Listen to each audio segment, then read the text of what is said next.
अब एक नज़र डालते हैं राजस्थान की खबरों की तरफ, जहां नई शिक्षा नीति अब राजस्थान में लागू होने को तैयार है। आने वाले सत्र में इसे लागू कर दिया जाएगा।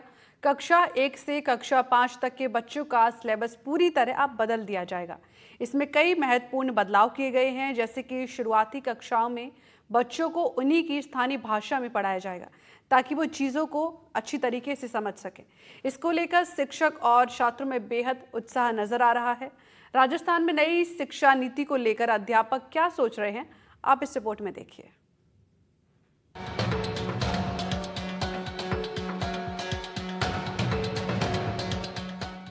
राजस्थान की भजनलाल सरकार ने स्कूली शिक्षा में बदलाव को लेकर कदम बढ़ा दिए हैं। सरकारी स्कूलों में कक्षा 1 से 5वीं तक के छात्रों के लिए नया सिलेबस तैयार हो चुका है। नया सिलेबस नई शिक्षा नीति 2020 के अनुसार नए सत्र में लागू हो जाएगा। इस शिक्षा नीति की खासियत ये है कि छात्र सिर्फ किताबी ज्ञान तक सीमित नहीं रहेंगे और सिलेबस में जो बदलाव किए गए हैं उसके अनुसार छात्र इतिहास के असली योद्धाओं और हीरोज की कहानी जान पाएंगे। नई किताबों में राजस्थान और देश के महापुरुषों के बारे में उनकी असली जानकारियां और कहानियां होंगी। इनकी कहानियों को पढ़कर बच्चे प्रेरित होंगे। सरकार द्वारा तैयार किए गए नए सिलेबस को लेकर एनडीटीवी की टीम ने जब शिक्षकों से बात की तो उन्होंने सरकार के निर्णय को सही बताया। राज्य सरकार अब जो नया सिलेबस है शैक्षणिक सत्र से लागू करने जा रही है, जिसमें राजस्थान के सामाजिक सुधारक और भारतवर्ष में जो योद्धा थे उनको जानकारी दी जाएगी। 3वीं से 5वीं कक्षा के लिए शिक्षक है उनसे जान लेते हैं सरकार ने जो ये निर्णय लिया है, छोटी क्लासों से या बच्चों को जो है उन महापुरुषों के बारे में और जो योद्धा हुए, सम्राट हुए, जो समाज सुधारक हुए, उनका चैप्टर जोड़ा जा रहा है। क्या लग रहा है आपको? देखिए, नई शिक्षा नीति एनईपी 2020 स्वतंत्र भारत की तीसरी नई शिक्षा नीति है और इसको प्रणाली को पॉलिसी को लागू करने में टाइम लग रहा है। अभी ये शुरुआती चरण में है और इसमें नई शिक्षा नीति में काफ़ी सुधार किए गए हैं जो विद्यार्थियों के लिए और राष्ट्र निर्माण के हित के लिए। क्या लगता है आपको जिस तरह से ये नए बच्चे जो है अब 3वीं क्लास से समझने लग जाएंगे, वीर दुर्गादास राठौड़ का पाठ हो या शिवाजी हो? जैसा कि हम राजस्थान के निवासी हैं और हमें राजस्थान के बारे में कुछ नहीं पता है, बच्चों को ज्ञान नहीं होगा तो इसका कोई मतलब नहीं है, शिक्षा का कोई महत्व नहीं रहेगा। तो राष्ट्रीय शिक्षा नीति ने मतलब नई नीति ने एक इतना अच्छा काम किया है कि बच्चों को हमारे राजस्थान के जो मुख्य लोक देवता हैं, जिन्होंने यहाँ पर राजस्थान में रहकर जो मुख्य कार्य किए हैं, युद्ध लड़े हैं, आजादी दिलाने में योगदान दिया है, तो बहुत बच्चों को छोटी ही कक्षा में बच्चों को ज्ञान हो जाएगा और इससे आगे बड़ी क्लासों में उनको जो बड़ी एग्जाम देने में जीके की उनकी वीक नहीं रहेगी। ये हम बहुत अच्छा किया है। क्या मानते हैं आप जिस तरह से जो है? भाई मेरा मानना है जैसे छोटे बच्चे कच्चे मिट्टी की तरह होते हैं, घड़े की तरह होते हैं, तो उनका निर्माण किया जा सकता है। तो अगर छोटी क्लास से ही अगर बच्चे हमारे भारत का, हमारे वीर पुरुषों का, समाज सुधारकों का संघर्ष के बारे में जानेंगे तो शायद वो भी संघर्षशील बनेंगे और शायद मेंटली स्ट्रांग होंगे।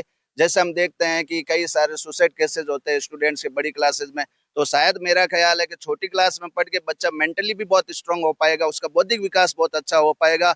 और ये नीति बहुत अच्छी लगी मुझे, तो छोटे लेवल से शुरुआत करने की बहुत बहुत धन्यवाद देना चाहूंगा मैं।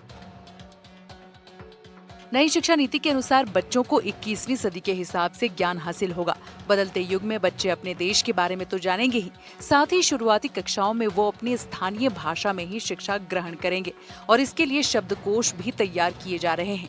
आइए आपको बताते हैं कि पहले और नई शिक्षा नीति में क्या कुछ बदलाव किए गए हैं। कक्षा 1 से 5वीं तक के छात्रों के लिए नया सिलेबस तैयार हो चुका है। शुरुआती कक्षाओं में स्थानीय भाषा में शिक्षा दी जाएगी। स्थानीय बोलियों के शब्दकोश तैयार किए जा रहे हैं। स्थानीय भाषा के आधार पर किताबें लिखी गई हैं। इतिहास, भूगोल को प्रैक्टिकली पढ़ाया जाएगा। शिक्षा में प्रौद्योगिकी का उपयोग बढ़ाया जाएगा। छठी कक्षा से ही व्यावसायिक शिक्षा दी जाएगी। सिलेबस को 21वीं सदी के अनुरूप बनाया गया है। भारत के गौरवशाली इतिहास को विस्तार से पढ़ाया जाएगा।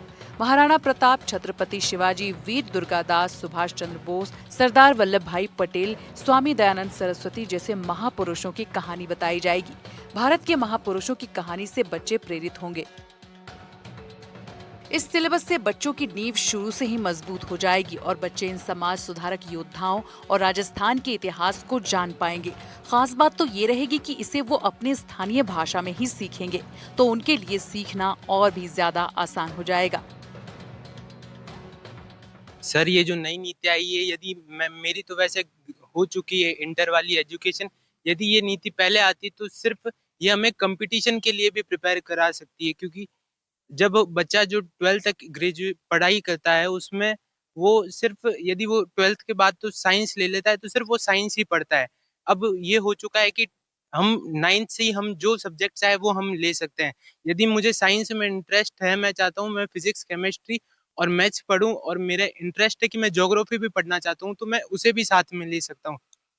और साथ ही में ग्रेजुएशन में क्या परिणाम किया, जैसे अब हमारी ग्रेजुएशन शुरू होगी तो ग्रेजुएशन का जो पहले 3 साल की आपको ग्रेजुएशन पहले पढ़नी ही है, कि 3 साल पहले ग्रेजुएशन कंप्लीट करो। यदि आपने 2 साल करी तो फिर आपको वापस से शुरुआत से पढ़ाई करनी चालू पड़ेगी। अब इसमें बदलाव क्या है, यदि आपने 1 साल भी ग्रेजुएशन में पढ़ाई करी है तो उसका भी महत्व है, तब भी आपको उसका सर्टिफिकेट मिलेगा। यदि आपने 2 साल ग्रेजुएशन में पढ़ाई करी है तो उसका आपको डिप्लोमा मिलेगा। यदि 3 साल आपने पढ़ाई करी है, जो कंपटीशन एग्जाम में मांगते ग्रेजुएशन, तो 3 साल की डिग्री आपको मिलेगी। और यदि आप 4 ईयर की ग्रेजुएशन कंप्लीट करते हैं तो वो आपको फिर डिग्री, वो सर्टिफिकेट उसका मिल जाएगा आपको।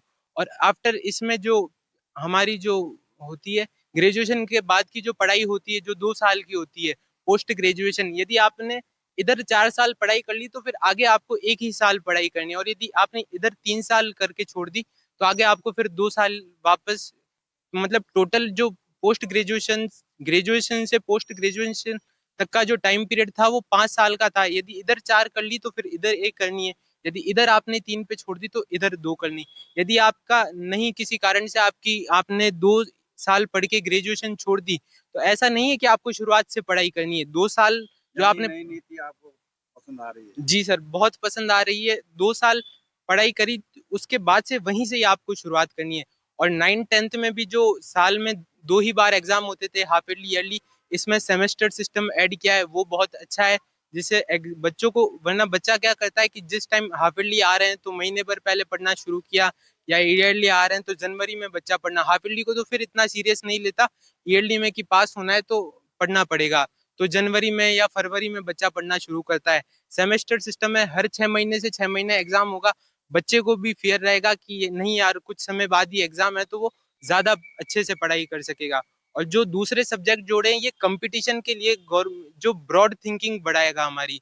जो बच्चों को कंपटीशन में जो सब्जेक्ट आते हैं वो गवर्नमेंट अभी से ही प्रिपेयर करा रही है, आगे जाके वरना नहीं उन्हें समस्या है।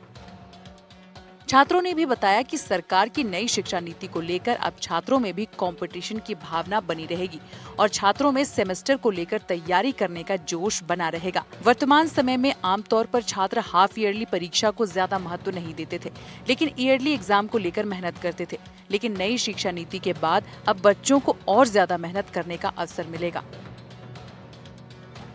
चाहे स्वामी विवेकानंद जी का हो, इन सब से बच्चों को ज्ञान के साथ साथ इनकी पुस्तकों को पढ़ने के बारे में भी पता चलेगा कि उन्होंने कौन कौन सी पुस्तकें लिखी है, जिनसे हम उनको अपना आदर्श बनाकर अपने जीवन में, जैसे आज की प्रथा हो रही है, एकल परिवार हो रहे हैं, अब एकल परिवार से वापस संयुक्त परिवार में परिवर्तित होंगे। परिवार में महत्व बढ़ेगा, प्यार बढ़ेगा, स्नेह बढ़ेगा उन सब की कहानियों को सुनकर।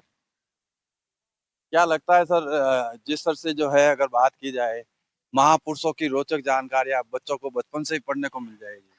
मैं तो कहता हूँ सेंट्रल गवर्नमेंट और स्टेट गवर्नमेंट की बहुत अच्छी पॉलिसी लागू की है, और इसमें आने वाले अपने राजस्थान के इतिहास की बात देख लो, पूर्वजों की बात देख लो, उनको इन बच्चों के अंदर अग्रसिंग होंगे तो भी ये बच्चे भी उनकी पुरानी बातें उनकी किताबों में पढ़ेंगे तो उनको बहुत अच्छा लगेगा। राजस्थान के इतिहास के लिए बहुत अच्छी, और राजस्थान और देश के लिए बहुत अच्छी बात रहेगी। बच्चों को पढ़ाने के तरीके से लेकर सिलेबस में भी तमाम तरह के बदलाव किए गए हैं और अब ये बदला हुआ सिलेबस लागू होने वाला है। नई शिक्षा नीति को अपनाने के लिए बच्चे भी रोमांचित हैं और शिक्षकों में भी उत्साह नजर आ रहा है। अपनी छोटी उम्र में ही बच्चे व्यावसायिक कोर्स कर पाएंगे, जिससे जल्दी ही वो अपने जीवन की दिशा तय कर पाएंगे।